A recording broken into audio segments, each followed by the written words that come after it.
囚犯解开自己的鞋带，然后将其死死地绑到手腕上，确认缠紧之后，他便将大拇指按在了桌子边缘，紧接着一狠心，右脚和手腕同时发力，他的手指就这样应声断掉。面对断骨之痛，男人硬是忍住了没叫出声来，因为这一切都是为了自己的越狱大计。不过想要逃出去，这还远远不够。第二天，他又威胁负责配送药物的狱友，让他给自己弄来一份抗麻醉的药剂。等到了监狱每天发放药物的时候，他就假装咽了下去，接着再趁狱警不注意偷偷将其吐掉。做完这一切后，他便拿出了狱友事先藏好的药品，然后用绳子将其缠住，而另一头他却绑在了牙齿上。确认绑紧之后，下一秒他竟将药瓶放入了口中，他死死地捏住大腿，紧接着就毫不犹豫地将其吞咽了下去。虽然整个过程很痛苦，但他必须要忍住。随后他又拿出打火机，取出里面的打火石，轻轻地塞进到了指甲缝中。为了确保计划万无一失，他拿出一块石墨试了试，果然还不错。男人之所以要吞下抗麻醉剂的药物，是因为典狱长的儿子患了白血病，需要去医院进行骨髓移植，恰好只有他的骨髓匹配，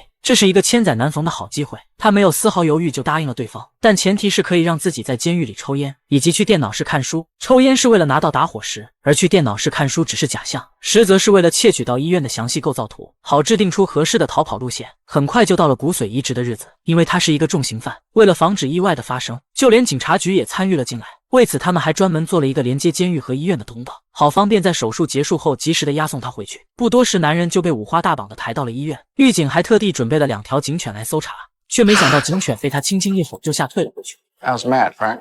很快，一行人就来到了手术室。医生表示需要摘下手铐才好进行接下来的操作，但一旁协助的狱警却直接拒绝，因为这个家伙实在是太危险了，可不解开又无法抽取骨髓。没办法，狱警只好同意。不过他们还是给他的双手加上了绑带。做完这一切后，医生便开始给他注射麻醉剂。男人见状，赶紧蠕动自己的喉咙，慢慢的将之前吞下的药物送回到口中。这时麻醉剂已经注射完毕，为了不让对方看出破绽，他闭上眼睛假装昏迷了过去。可在众人看不到的地方，他已经开始行动了，因为大拇指已经被掰断了，所以他很容易就能挣脱开这个绑带。这时医生也渐渐地察觉到了不对，几分钟过去了，可对方的麻醉指数依旧没有丝毫的降低，显然这已经超出了他们的认知范围。就在医生想要再次进行麻醉时，男人刚好解开了绑带，瞬间就将他们踹翻在地。接着他又利用指甲缝里的打火石点燃了这里的可燃气体，虽然成功的击退了前来抓捕的狱警，但他自己也不慎被打中了大腿。此时典狱长也已经赶了过来，为了救人，他来不及去追赶对方，只能眼睁睁地看着这个家伙逃走。男人出来后，直接拿起一旁的除颤仪，从通风管道滑了下去。下面是一个洗衣房，典狱长在安顿好同事后就连忙追了上去。可当他来到这里时，却四处都找不到对方的踪影。原来这个家伙又顺着管道爬了回去。他伪装成工作人员来到了一间手术室，然后威胁这里的医生用镭射枪解开了自己的脚镣，接着又简单的包扎了一下伤口。但就在这时，一个护士取药时不小心看到了他。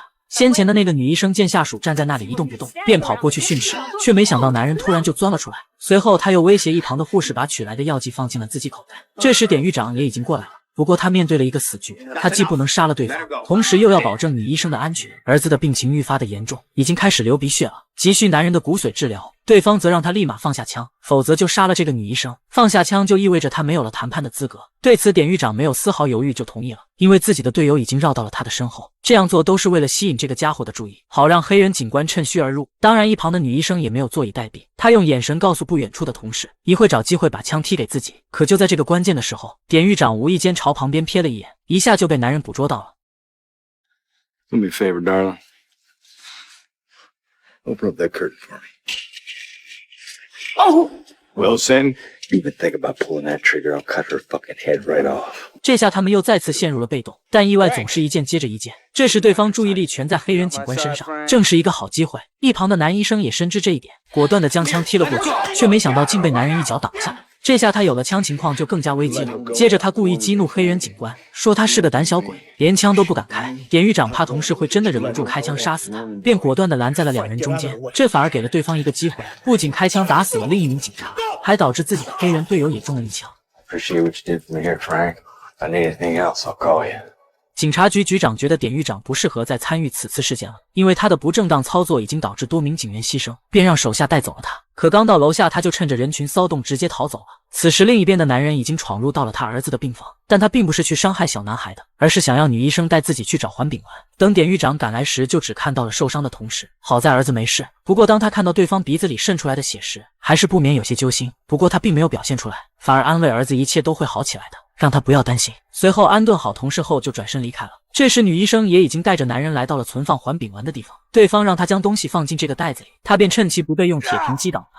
接着女人就连忙拿起地上的枪跑了出去，出来后刚好遇到了前来追捕的典狱长，随后就把情况都告诉给了对方。典狱长拜托他不要叫来警察，因为他们很有可能会杀了那个家伙，这样一来自己的儿子就没救了。女医生也很能理解这个父亲，便答应了。此时另一边的男人已经将环丙烷喷洒在了房间里的各个角落，只等引爆他们了。典狱长手里虽然有枪，却不能对其构成威胁，只能任由他点燃环丙烷逃走。男人逃出来后连忙砸破了走廊上的玻璃，准备利用这个空中通道去往隔壁的大楼，而典狱长一边抓他，还要一边躲避警察的追捕，十分的耗费精力。他虽然看到了那个家伙，却没有着急去追。为了儿子，他希望对方能够顺利逃走，可他刚翻过铁丝网就被警察发现了，而警察面对这个杀人犯也毫不含糊，直接选择了开枪射击。好在铁网的栏杆挡住了子弹，典狱长见状赶紧用枪打碎了下面的探照灯，救了他一命。等警察重新取来探照灯时，男人已经消失不见了。他转头就挟持了警察局局长，然后来到了控制室，并关闭了所有监控。他让所有警察赶到这里集合，接着又命令他们15分钟内准备一架直升机放到顶楼，否则的话每隔1分钟他就会射杀一名人质。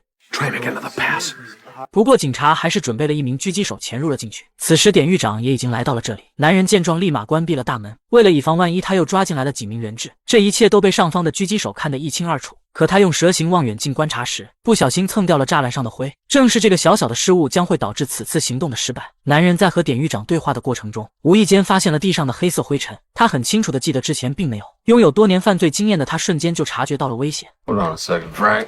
Here he comes. Duck. What happened? What was that?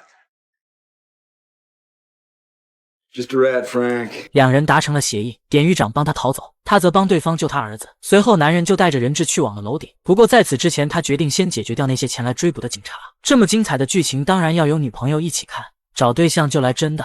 上牵手，主打高学历高质量，全面信息多重审核，假人秒封。找对象掌握选择权，在欣赏你的人里面挑你喜欢的。找对象就用牵手。他提前在通道上放置了环丙烷，只要自己一开枪，那些警察就会死无葬身之地。典狱长看到后赶紧呼叫他们，让他们停止行动，表示前面有危险。但警察这时已经不相信他了。Cassidy! Let's go now. 他只好用枪去制止。见同事们都转身回去后，他直接开枪打爆了环丙烷，救了他们一命。这却惹怒了上面的男人，结果就是连同小男孩被他双双劫持。为了惩罚他，男人准备用他儿子当挡箭牌逃出去。 Son of a bitch! You hurt my son! I'm gonna rip your fucking head off! You want to test my resolve, Frank? 典狱长深知在杀人犯面前耍狠是没用的，只能眼睁睁地看着对方将自己儿子带走，却无能为力。I wasn't really gonna shoot you. I was just doing that to make a point. 没想到杀人无数的重刑犯对这个白血病儿童尽起了怜悯之心。随后两人就来到了停尸房，他准备从这里逃出去。You know, your old man's right about this cancer deal. You can't just decide to give up and die. What for? So I could be sick all the time? Stay inside, not play with my friends? I mean, if I can't have any fun. 男人虽然想救他，但可惜自己现在只是一个逃犯，根本管不了那么多。如今只想离开这里，重获自由。另一边的典狱长也已经撞破玻璃跑了出来，因为担心儿子会出事，他直接冒着生命危险顺着电梯的缆绳爬了下来。此时男人已经将墙凿开了。I'm sorry. I'm sorry about that. You know, kid, if I could have done that for you. 没想到对方却趁机用铁棍殴打他，因为男孩害怕他会开枪打死自己的爸爸。见他一片孝心，男人并没有责怪，说完再见后就离开了。典狱长看儿子没事悬着的心也终于放了下来。这时对方已经顺着下水道逃到了街道上，随着天亮后人群越来越多，抓捕工作将会更加的困难。等典狱长赶过来时，对方已经抢了一辆车逃走了，随后他也抢了一辆警车追了上去。重获自由的男人此时还在车上庆祝，却不知危险正在悄然降临。很快他就被追了上来，两人互相挑衅地看着对方，谁也不服谁，你来我往，好不痛快。随后典狱长故意将他逼进了一旁的岔路口，男人见此露出了得意的笑容，殊不知自己已经落入了他的圈套。典狱长见计划成功，便给局长发去了信号，很快桥上的减速带就被升了起来。这下对方算是无路可逃了，他则不慌不忙地追了上去，任凭男人如何逃跑，他也丝毫不着急，除非他敢直接从桥上跳下去。就在这时，负责追捕的直升机也过来了。男人像是抓到了救命稻草一般，赶紧对着直升机开枪。没办法，警察只好反击。典狱长见状，连忙上去给他挡下了这致命的一枪。虽然他们都暂时没事，但他深知自己迟早都会被抓到，与其失去自由回到监狱，他还不如直接赌一把跳下去。随后典狱长也毫不犹豫地跟着跳了下去。故事的最后，男人被成功地救了上来，并答应进行骨髓移植救他儿子。 What? I said, poor Matthew Connor. Yeah, he's doing good. His body seems to be accepting the transplant. They're all happy up there.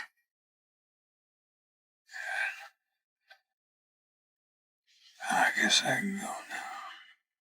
You're a tough bastard, McCabe. You'll make it. What